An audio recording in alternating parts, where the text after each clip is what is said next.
이 아침 우리에게 주신 말씀은 시편 128편 말씀입니다. 시편 128편 1절로 6절까지의 말씀, 우리 함께 한 음성으로 봉독하십니다. 주님을 경외하며 주님의 명에 따라 사는 사람은 그 어느 누구나 복을 받는다. 내 손으로 일한 만큼 내가 먹으니 이것이 복이요 은혜이다. 내 집 안방에 있는 내 아내는 열매를 많이 맺는 포도나무와 같고 내 상에 둘러앉은 내 아이들은 올리브 나무의 묘목과도 같다. 주님을 경외하는 사람은 이와 같이 복을 받는다.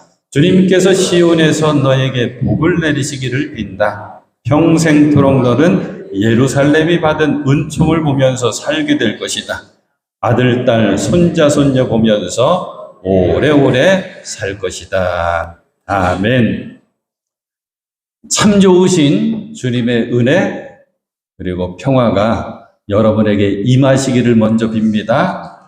오늘 이 예배 우리 하나님 기뻐 받으시는 감사로 제물 삼아 드리는 귀한 예배, 또 주님 예배하신 복과 은혜를 꼭 우리들 다 받아 누릴 수 있는 소중한 예배가 될 줄로 믿습니다. 오늘 말씀 제목은 복된 가정입니다. 더 설명하지 않습니다. 복된 가정, 사랑하는 여러분들 가정이 하나님 주시는 복 받으시는 복된 가정이 꼭 되실 수 있기를 축복합니다. 5월은 가정의 달이라고 부릅니다. 오늘은 어린이날이면서 마침 어린이 주일, 그리고 다음 주일은 어버이 주일입니다. 가정의 달을 시작하면서 오늘 우리는 우리의 가정을 바라보면서 말씀 은혜를 나누려고 합니다. 오늘 우리들이 함께 한 음성으로 읽은 시편 128편의 말씀은 작은 제목이 이렇게 붙어 있습니다. 성전에 올라가는 순례자의 노래. 그 앞에는 또 한 줄 설명이 주님은 신실한 백성에게 상을 주신다. 이 시편 128편은 앞에 있는 시편 127편과 함께 읽어도 더 귀한 은혜가 됩니다. 시편 127편에는 이렇게 작은 제목이 붙어 있죠. 성전에 올라가는 순례자의 노래, 솔로몬의 노래, 그리고 설명이 주님만이 가정에 복을 주신다. 그래서 1절 말씀, 우리 잘 아는 말씀이잖아요. 주님께서 집을 세우지 아니하시면 세우는 사람의 수고가 헛되며. 시편 120편부터 134편까지는 다 작은 제목이 성전에 올라가는 순례자의 노래라고 하는 제목이 붙어 있습니다. 순례자. 우리는 여러 가지 별명으로 불리어지게 됩니다. 우리는 성도라고 하는 별명이 있죠. 거룩한 무리. 우리는 성민, 거룩한 백성이라고 하는 별명도 있습니다. 또 하나님의 자녀라고 하는 고백도 있고 예수 그리스도의 제자라고 하는 고백도 있고, 우리가 다 함께 크리스찬, 그리스도인이라고 하는 별명도 있습니다. 그런 우리들이 놓치지 말아야 될 또 한 가지 이름이 순례자입니다. 순례자라고 하는 뜻은 본향을 향해, 원래 고향을 향해 끊임없이 간다고 하는 뜻이거든요. 우리의 본향, 본래의 고향은 하나님 나라죠. 하나님 나라 천국을 바라보면서 이 땅의 삶을 끊임없이 가는 사람, 저와 여러분 순례자입니다. 그러니까 오늘 순례자의 노래 시편의 말씀은 이런 의미입니다. 각지에 흩어 살던 이스라엘 백성들은 하나님의 명령을 쫓아서 절기 때마다 성전에 모이게 되어 있거든요. 이건 전국 각처에서 모이는 수준이 아니라 전 세계 각지에서 모여드는 수준입니다. 몸은 지쳤겠죠? 먼 길을 오느라고. 하지만 성전, 예루살렘 성전에 딱 도착해서 성전을 바라보면서 올라가는 그 마음에는 기쁨으로 가득 차 있습니다. 그리고 오늘 시편 128편을 말씀을 통해서 우리는 알게 됩니다. 이들이 성전을 향해 올라가면서 지쳤지만 기쁜 마음을 가지고 올라가면서 복된 가정이 이런 가정이구나. 또 우리 가정이 복된 가정 되게 하여 주십시오. 우리 가정이 복된 가정 되기를 소망합니다. 이 마음으로 성전을 올라가면서 이 찬양을 불렀구나 알게 됩니다. 사랑하는 여러분, 여러분의 가정은 어떠십니까? 여러분의 가정은 복된 가정이십니까? 오늘 시편 말씀을 통해서 맞춰보려고 하는 거예요. 복된 가정이 이런 가정이구나라고 하는 귀한 말씀으로 가득 채워져 있습니다. 먼저 복된 가정, 하나님 주시는 복을 받아 누리는 복된 가정은 가장 먼저 하나님을 경외하고 하나님이 알려주시는 그 길을 따라 사는 가정이 복된 가정입니다. 1절 말씀이죠. 주님을 경외하며 주님의 명에 따라 사는 사람은 그 어느 누구나 복을 받는다.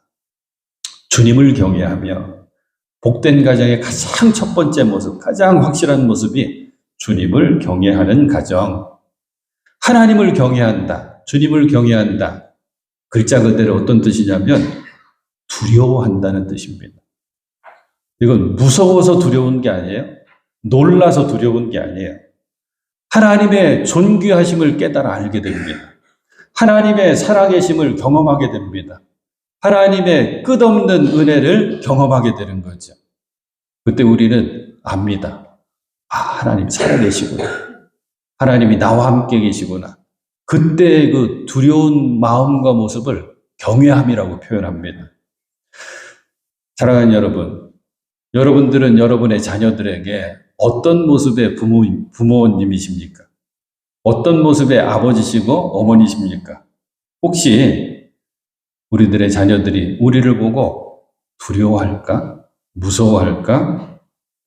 사랑하는 여러분, 우리 가정에서 우리 자녀들은 절대 저와 여러분들은 우리 부모를 두려워해서는 안 됩니다. 대신에 하나님을 두려워할 줄 알도록 가르쳐야 됩니다. 그러기 위해서 부모된 우리들이 먼저 하나님을 두려워하는 삶을 살 수 있어야 합니다. 어떻게 해요?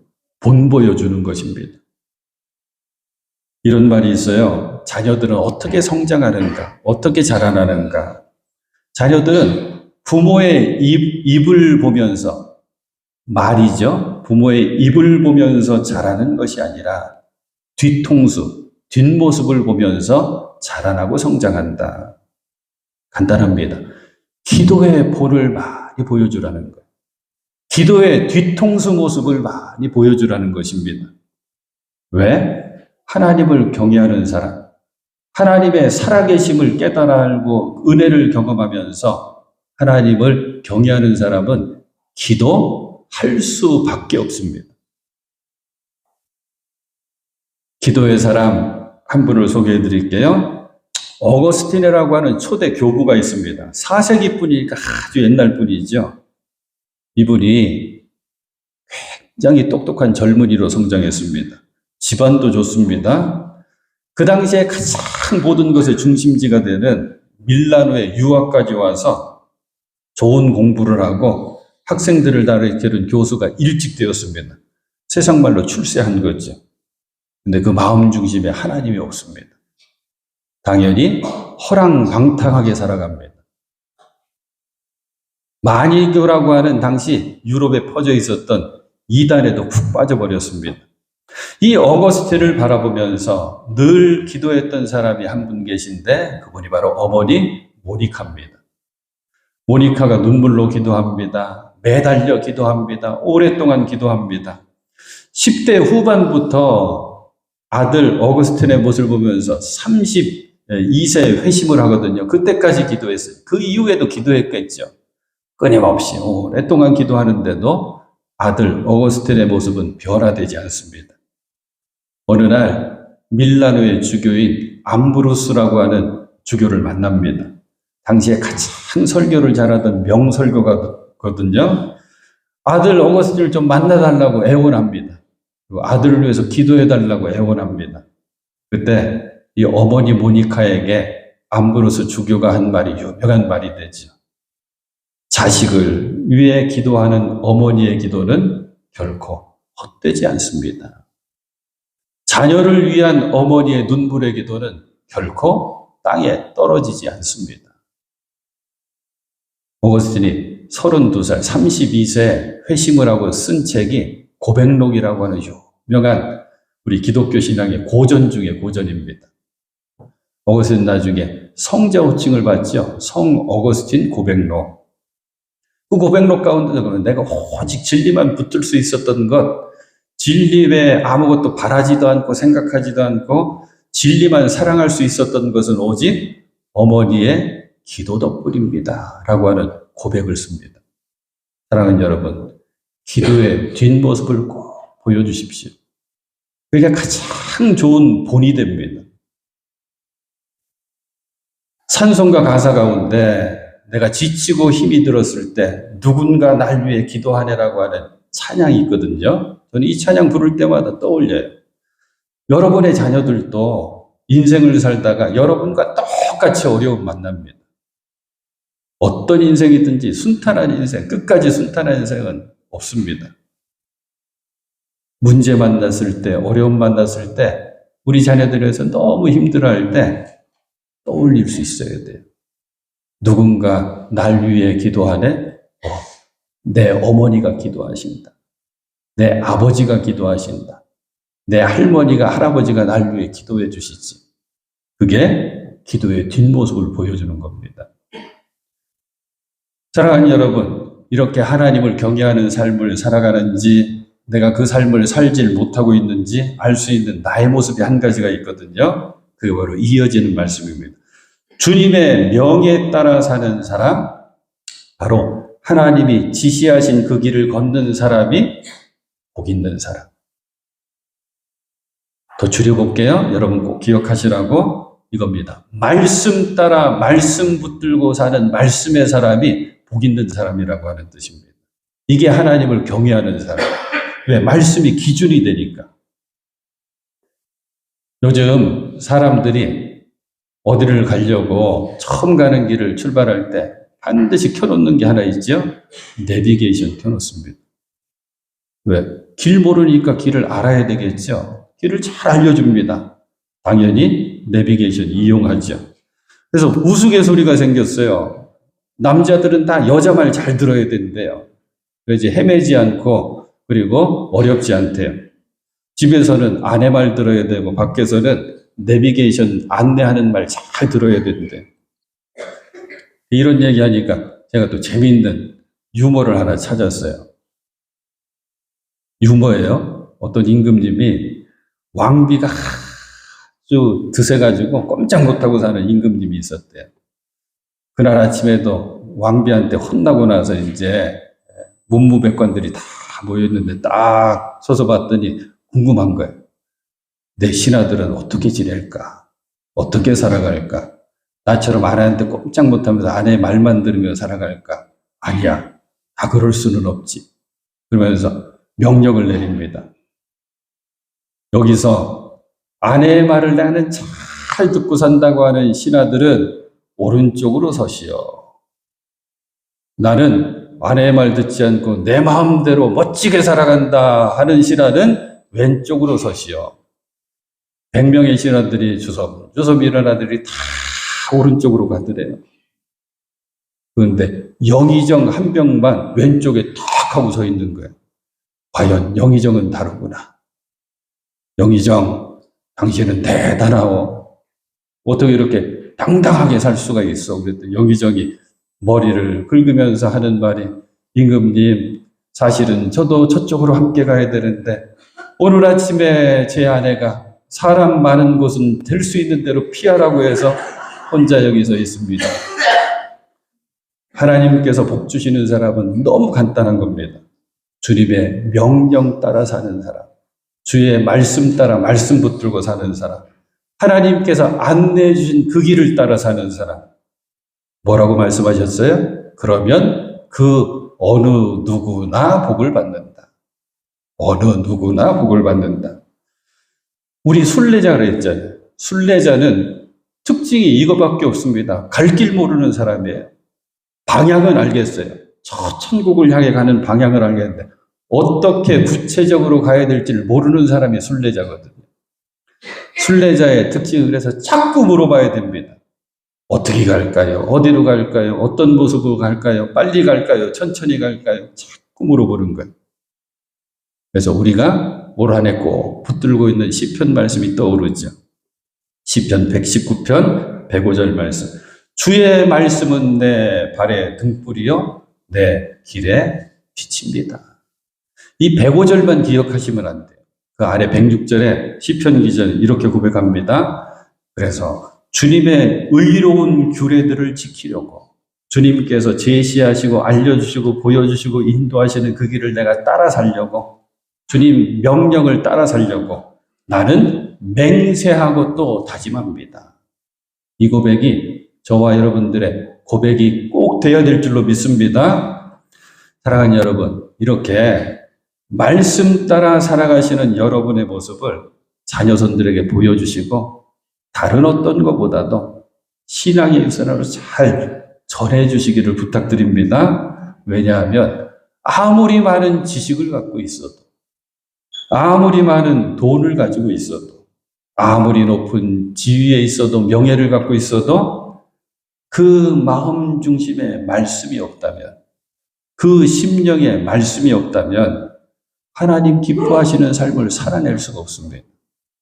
그 삶은 분명합니다. 그 인생길 헤매고 방황할 수밖에 없습니다. 그래서 말씀은 우리 인생의 지도가 되고 나침판이 됩니다. 살아가는 자녀손들에게 바른 인생길을 잘 갈 수 있도록 주시는 하나님의 말씀, 나침판과 지도를 잘 전해주실 수 있는 여러분 꼭 되실 수 있기를 다시 한번 축복합니다. 주의 말씀은 내 발의 등불이요 내 길의 빛입니다. 자, 이제 하나님 주시는 복을 받아 누리는 복된 가정의 구체적인 모습이 말씀을 통해서 나와 있습니다. 2절과 3절입니다. 먼저 2절 말씀. 내 손으로 일한 만큼 내가 먹으니 이것이 복이요 은혜이다. 복 중에 복. 분명한 은혜가 뭐라고 말씀하고 있냐면 손으로 일한 만큼 먹는 것. 다른 표현으로 수고한 대로 얻는 것. 이게 복이라고 말씀하고 있어요. 여러분들은 어떠십니까? 내가 수고한 대로 얻을 수 있고 내가 수고한 대로 먹을 수 있는 것, 이게 복이구나. 여기에 동의가 되십니까? 농사 지으시는 분들은 그대로 아멘이 나와요. 아무리 좋은 때 잘 준비해서 땅을 가꾸고 거름을 주고 좋은 씨앗을 뿌리고 좋은 모종을 사다 심어도 하나님께서 돌봐주시지 않으면 열매는 없습니다. 사랑하는 여러분, 수고한 대로 얻을 수 있고 수고한 대로 먹을 수 있다라고 하는 것은 하나님의 돌보심, 보호하심이 있을 때만 가능한 거거든요. 전도서 3장 13절의 전도서 기자는 그래서 이렇게 고백을 합니다. 사람마다 먹고 마시는 것과 수고함으로 기쁨, 낙을 누리는 것이 하나님의 선물인 줄을 또한 알았도다. 수고한 대로 얻을 수 있는 게, 수고한 대로 먹을 수 있는 게 뭐라고 표현해서 하나님의 선물입니다. 사람들은, 요즘 우리들의 자녀들, 젊은이들은 직업을 고르거나 어떤 일을 할 때 이런 기준을 갖고 있습니다. 내가 수고한 것보다 더 벌고 싶다. 수고한 대로 얻는 게 아니라 나는 수고는 조금 하고 싶고 대신에 많이 벌고 싶다. 우리들의 자녀들이 수고한 만큼 먹는 것, 수고한 대로 얻는 것이 하나님 주시는 복임을 꼭 깨달아 알 수 있도록 잘 가르치는 여러분 되실 수 있기를 축복합니다. 왜 그러냐면 수고한 것보다 더 얻고 싶다 그러면 허황된 길 갑니다. 메가더 장군 유명하죠. 메가더 장군 그러면 5월달에 제가 꼭 한번 검색해서 보는 게 메가더 장군의 자녀를 위한 기도라고 하는 좋은 기도문이 있습니다. 예, 여러분도 검색해 보시면 쉽게 검색이 되거든요. 이렇게 시작하죠. 내 자녀가 이런 사람이 되게 하옵소서.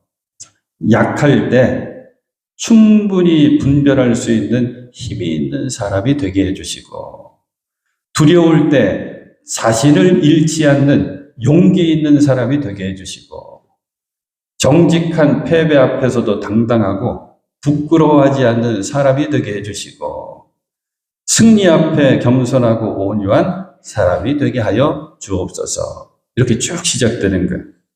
그다가 마지막에 이렇게 됩니다. 우리 자녀가, 내 자녀가 그저 쉽고 편한 길로 인도하지 마시고 긴장과 어려움과 도전의 폭풍 속에서 당당하게 하옵소서. 그리고 옆에 있는 실패자를 긍휼히 여길 줄 아는 법도 배우게 하옵소서. 그래서 기도의 맨 마지막에 이렇게 됩니다. 그래서 나중에 내 자녀가 성장했을 때 나는 내 인생을 결코 헛되이 살지 않았구나. 이렇게 자녀에게 얘기할 수 있게 하여 주옵소서. 이게 기도문이거든요.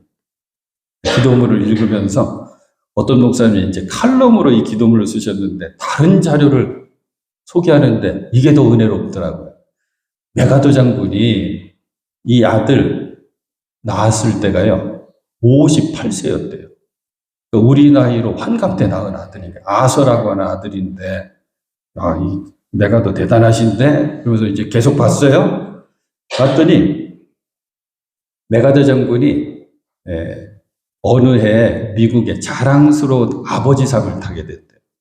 그 상을 타면서 사람들이 앞에 이제 한마디 쭉 연설을 했겠죠. 그러면서 뭐라고 얘기하냐면 저는 군인입니다. 전쟁터를 누비는 군인입니다. 나중에 아서 이 아들이 자라났을 때 이 아서를 위해서 쓴 기도문이 그 기도문이거든요. 이 아서가 성장했을 때 전쟁터를 왔다 갔다 누비는 장군의 모습 아버지 메가더를 기억하기보다는 매일 아서 옆에서 저녁마다 하늘에 계신 우리 아버지요 하고 하나님께 기도했던 기도하는 아버지의 모습으로 기억되기를 원합니다. 이 기록이 있더라고요. 사랑하는 여러분, 우리 매포교회 가정들이 먼저는 수고한 대로 하나님께서 베풀어 주시는 보호해 주시고 도와주셔서 베풀어 주시는 은혜와 복을 꼭 받아 누릴 수 있는 복된 가정이 될 수 있기를 소망합니다. 이 복된 가정의 모습을 3절에 더 자세히 우리에게 소개해줘요. 내 집 안방에 있는 내 아내는 열매를 많이 맺는 포도나무와 같고 내 상에 둘러앉은 내 아이들은 올리브 나무의 묘목과도 같다. 성경에는 유난히 포도나무 이야기, 올리브나무, 감람나무거든요. 올리브나무 이야기가 많이 나오죠. 이 팔레스타인의 대표적인 나무입니다. 그리고 둘 다 좋은 열매를 주지요. 포도나무는 포도 열매를 맺어서 그게 포도주가 되기도 하고 이 성경시대의 사람들이 가장 맛있게 먹던 간식이 건포도래요.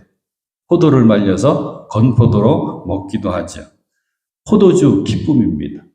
건포도 활력소가 되죠. 힘이 됩니다. 근데 생각해 보면 포도주가 됐든지 건포도로 만들어지든지 희생이 바탕이 됩니다. 밟혀지고 눌려져야지 그리고 긴 시간이 지나야지 포도주가 되죠. 건포도 글자 그대로 말라 비틀어져야지 건포도가 됩니다. 누구의 모습이에요? 여러분들 그리고 우리들의 어머니의 모습입니다. 아낌없이 다 내어주는 어머니의 모습. 글씨 들어보셨죠? 엄마는 그렇게 되는 줄 알았습니다. 심윤순덕이라고 하는 분의 정식 시인은 아닌데 시인데 유명해졌어요. 내용이 이런 겁니다. 엄마는 그래도 되는 줄 알았습니다. 하루 종일 밭에서 죽어라 힘들게 일해도 엄마는 그래도 되는 줄 알았습니다. 찬밥 한 덩이로 대충 부뚜막에 앉아 점심을 때우셔도 엄마는 그래도 되는 줄 알았습니다. 한겨울 맨물에서 맨손으로 빨래를 방망이질해도 엄마는 그래도 되는 줄 알았습니다. 배부르다, 생각 없다, 친구들 다 먹이고 보리는 굶으셔도 엄마는 그래도 되는 줄 알았습니다. 일부 예배 때도 요 구절이 저는 가장 좋아요 그러면서 소개했는데 일 많이 하신 분들의 손과 발은 특징이 있죠. 특별히 발은 아주 그냥 탁탁해 굳어 있고 갈라져 있습니다. 이렇게 시를 썼어요. 엄마는 그래도 되는 줄 알았습니다. 발 뒤꿈치 다 해져서 이불이 소리를 내도, 일 많이 하신 분들 저녁에 쉬려고 집에 들어와가지고 이불을 딱 덮으면 이불에서 스각스각 소리가 나거든요. 발 뒤꿈치 닿고 손에 그 굳은 살 닿으면 사각사각 한단 말이에요. 이렇게 시를 써놨어요. 엄마는 그래도 되는 줄 알았습니다. 어머니들의 모습, 아낌없이 주는 나무의 모습이죠. 그런데 각 가정마다 다 이 어머니들의 헌신과 사랑이 있었습니다. 그래서 가족들이 기쁨을 얻는 거예요. 활력소를 얻습니다. 그 모습을 결실한 포도나무와 같다. 열매 맺는 포도나무와 같다. 교회도 그래요. 교회도 어머니들이 다 책임집니다. 우리 배포교회도 마찬가지예요. 올리브나무 자녀들을 이렇게 표현했어요. 자녀들 올리브나무의 묘목과도 같구나. 상에 둘러앉아 있는 자녀들을 보면서 어린 올리브나무 같구나. 올리브나무는 목재로서도 좋은 나무라고 그래요. 열매는 우리가 알고 있는 거죠. 올리브유, 기름자는 올리브 열매 맺는 거고, 아직 다 성장하지는 않았지만 앞으로 반드시 크게 자랄 거고 많은 열매를 기대하고 좋은 목재를 기대하는 그 마음, 이게 복된 가정의 모습입니다. 그런데 올리브나무 하니까 시편 52편이 떠올랐어요. 시편 52편 중간에는 하나님으로 여기지 않는 사람들의 모습이 이렇게 기록되어 있습니다. 하나님을 피난처로 삼지 않고 가진 많은 재산만을 의지하며, 힘이 있잖아요. 그러니까 폭력으로 힘을 쓰는 자. 그러면서 8절에 이렇게 되어 있습니다. 시편 52편 8절. 하나님 모르는 사람들, 하나님을 하나님으로 믿지 않는 사람들은 그렇지만, 그러나 나는 하나님의 집에서 자라는 푸른 잎이 무성한 올리브나무처럼 언제나 하나님의 한결같은 사랑만을 의지하련다. 어디에서 자라는 올리브나무를 했어요? 하나님의 집에서 자라는 올리브나무. 사랑하는 여러분, 우리의 자녀손들이 하나님의 집에 심겨지고 하나님의 집에서 자라나는 올리브 나무와 같이 될 수 있기를 소망하고 축복합니다. 다른 건 우리가 못 물려줘요. 물려줄 게 그렇게 많지가 않습니다. 하지만 신앙의 유산, 믿음의 유산만큼은 잘 물려줄 수 있는 우리 매포의 복된 가정들이 꼭 되실 수 있기를 축복합니다. 이제 말씀 마무리하려고 해요. 사람들은 다 행복하기를 원해요. 그리고 가정마다도 다 행복한 가정 되기를 원합니다. 그런데 우리가 먼저 알아야 될 것, 가정을 만들어주신 분은 하나님이시다. 이 땅에 하나님이 친히 만드신 게 두 가지가 있다고 그랬잖아요. 교회 그리고 가정. 때문에 하나님이 돌봐주실 때 그 가정은 복된 가정이 됩니다. 하나님을 경외하시고 하나님 명하신 길을 잘 따라 사시는 사랑하는 여러분들이 꼭 되실 수 있기를 축복합니다. 그러면 우리들이 수고한 대로 먹을 수 있는 복, 결실한 포도나무와 같은 복, 그리고 잘 자라나고 있는 올리브나무와 같은 그런 복이 우리 가정의 모습이 꼭 될 줄로 믿습니다. 이 믿음 가운데 여러분의 가정이 다 복된 가정 되실 수 있기를 다시 한번 주님의 이름으로 축원해 드립니다. 기도하시겠습니다. 주님 은혜 감사합니다.